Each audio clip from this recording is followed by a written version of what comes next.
میرے پیارے ساتھیوں رمضان میں ایک کام آپ اور کیجئے، تھوڑا اپنا تعلق قرآن سے جوڑ لیجئے۔ رمضان قرآن کا مہینہ ہے میرے بھائیوں۔ آج اس امت کے لیے بڑے افسوس کی بات ہے، ہمارا نوجوان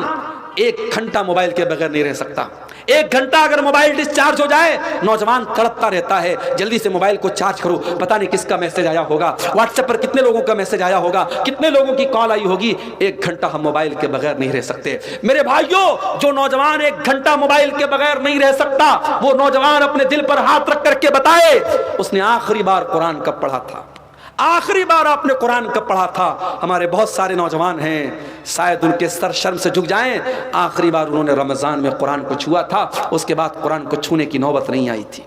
یہ قرآن بھی تو اللہ کا میسج ہے، یہ قرآن بھی تو اللہ کا پیغام ہے۔ کل قیامت کے دن اللہ پوچھے گا میرے بندے میرا میسج تیرے گھر میں پڑا تھا، میرا پیغام تیرے گھر میں پڑا تھا، میری کتاب تیرے گھر میں پڑی تھی، تو نے کبھی نہیں سمجھا، تو نے کبھی نہیں پڑھا، تو نے کبھی غور نہیں کیا، کبھی اس قرآن کو سمجھنے کی کوشش نہیں کی۔ میرے پیارے ساتھیوں اس قرآن کو پڑھو۔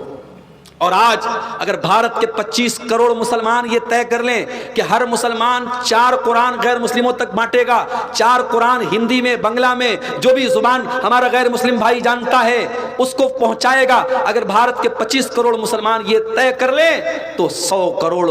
غیر مسلموں تک بڑی آسانی کے ساتھ قرآن کو پہنچایا جا سکتا ہے۔ میرے بھائیوں یہ کام کرنے کا ہے، جلسے جلوس کرانا ٹھیک ہے، اس کی بھی ایک ضرورت ہے، یہ بھی بڑا اہم کام ہے، مگر یہ کام بھی کرنے کا ہے کہ آج اپنے غیر مسلم بھائیوں تک ہم قرآن کو پہنچائیں۔ اور معاف کرنا،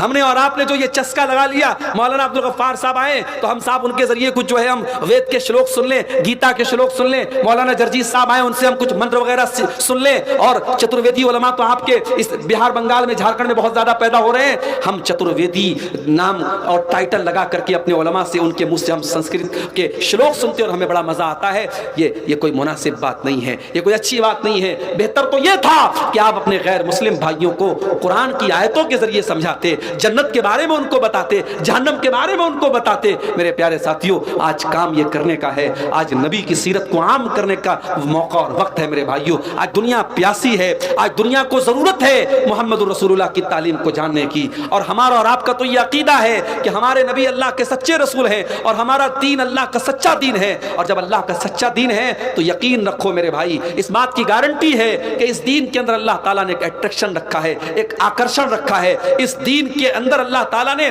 ہر انسان کے دل میں ایک آواز ہے، ہر انسان کی فطرت میں، اس کے نیچر میں یہ دین موجود ہے، بس ضرورت ہے اس کو باہر لانے کی۔ اگر ہمارا کوئی غیر مسلم بھائی اگر اس کو ہم صحیح طریقے سے اسلام کے بارے میں سمجھائیں تو کچھ نہیں تو کم سے کم اس کے دماغ میں جو غلط فہمی کا نفرت ڈالا گیا ہے، جو زہر ڈالا گیا ہے، وہ انشاءاللہ دور ہو جائے گا۔ آج رسول کی عظمت کے موضوع پر یہ خطاب کرتے ہوئے میں آپ کو یہ پیغام بھی دینا چاہتا ہوں کہ اگر آپ کو اپنے رسول سے محبت ہے تو اپنے رسول کی سیرت کو آپ پڑھیے اور سمجھیے۔